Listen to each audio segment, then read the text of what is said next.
Resim yapıyorum, heykel yapıyorum, fotoğraf çekiyorum, video yapıyorum. Yaptıklarımın tümünü fikir sanatı olarak tarif ediyorum. Bana arkadaşlarım, sanat yazarları, çağdaş sanatçı, güncel sanatçı, kavramsal sanatçı gibi isimler takıyorlar. Hepsi kabulüm. Merhaba, ben Genco Gülen. Benim amacım kafama gelen fikirleri görselleştirmek ya da fikirleri başka vücutlara giydirmek ve seyirciyle buluşturmak. Seyircinin aklına yeni fikirler gelmesini sağlamak, onlarda birer ampul yakmak ama soru işaretleri de yaratmak. Böyle bir amacım var. Yeni soru işaretleri çıksın. Oradan yeni fikirler üretsin ki bu fikirler bana gelsin, ben de yeni fikirler üreteyim. İşte böyle bir döngüyü aslında amaçlıyorum. Bunun için üretiyorum. Bodrum Gümüşlük'te antik bir taş ocağının içindeyiz. Enfes bir yer, müthiş bir yankısı var.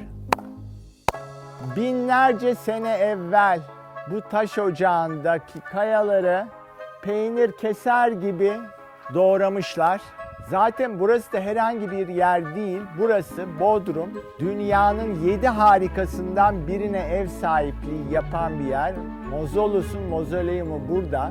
Mozolus'un mozoleyumunun da dev bir kütlesi olduğunu unutmayalım. Bugün bir şey kalmamış ama tabii bu kütle nereden geldi? İşte bu kütle bu taş ocağından çıkmış. Şu sağ baştaki taşı da görünce tahmin edebiliyoruz ki bu bölgeden komple taşlar çıkıp soldaki doğal liman, orada da küçük bir adacık var. Oradaki doğal limanı kullanarak bunlar yarımadaya dağılmışlar. Kalenin taşları nereden gelmiş? Ya da sur duvarı, antik sur duvarının taşları zaten benzer renkteler. Buradan gitmişler. Ben de yaklaşık yine 27 sene evvel Bodrum'da antik sur restorasyonu projesinde çalışmıştım. Yine gurur duyuyorum. Bodrum öyle bir yer ki insanı tekrar ve tekrar çağırıyor. Her sefer diyorum ki bir daha gelmeyeceğim kesinlikle ama bir daha geliyorum.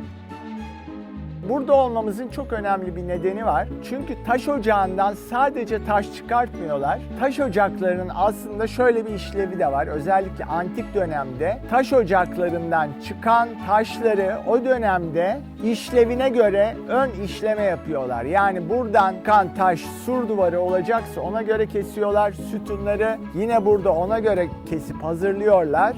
Bir heykel için kullanacaksa bu taş ocağından bu heykelin kabası yontularak akıyor ki benim projem de buradan geliyor. Bitmemiş Kouros heykeli. Ben de uzun süredir arkaik mimari ve heykelcilikle ilgili araştırma yapıyordum.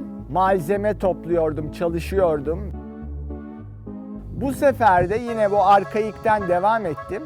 Yine arkaik heykelciliği araştırırken Efes'te, Efes Arkeoloji Müzesi'nde bitmemiş bir Kouros heykeliyle karşılaştım. Çok ilginç bir formdu. Çünkü yine insan formu vardı. Şu şekilde Kouros duruyordu fakat bitmemiş bir heykeldi. İnsan formuna yakın fakat üstündeki alet izleri hala belli olan bir yapıydı. Dolayısıyla buna referans veren bir heykel diyorum şu anda. Fakat ben bu heykeli mermerden yapıyorum. Kouros heykelleri de doğal taş kullanıyorlar ve mermer saplantıları yok o dönemde. Aynı kale duvarlarını ya da mozoleumu yaptıkları gibi.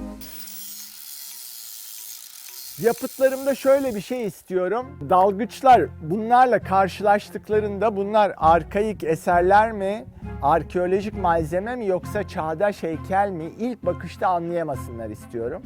Yani anlamak için biraz araştırmaları gereksin, biraz kafa yürütsünler istiyorum. Kouros heykelleri, Kore heykelleri gibi beyaz Muğla mermerinden çalışılmıyor. Bir, ikincisi benim kullandığım, ben motorlu aletler kullanıyorum. Bizim zamanımız dar, antik dönem heykeltıraşları gibi geniş vakitlerimiz yok bizim. Motorlu aletler kullanıyorum ve bunların taşta bıraktığı darbe izleri farklı.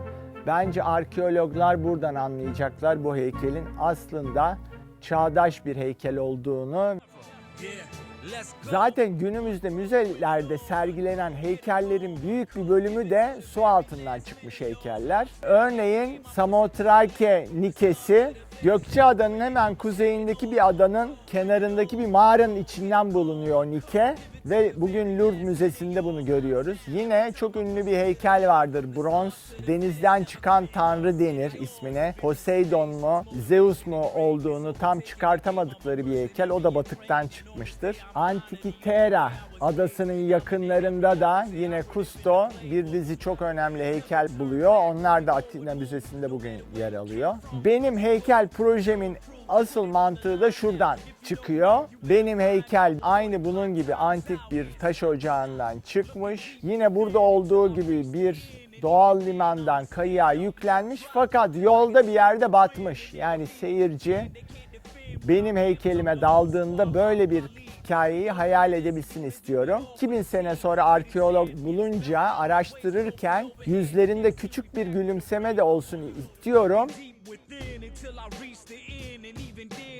Çocukken çayırlardan korkuyordum ama artık büyüdüm ve onları çok seviyorum.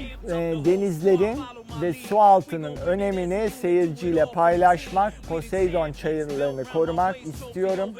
Poseidon çayırlarını çok seviyoruz.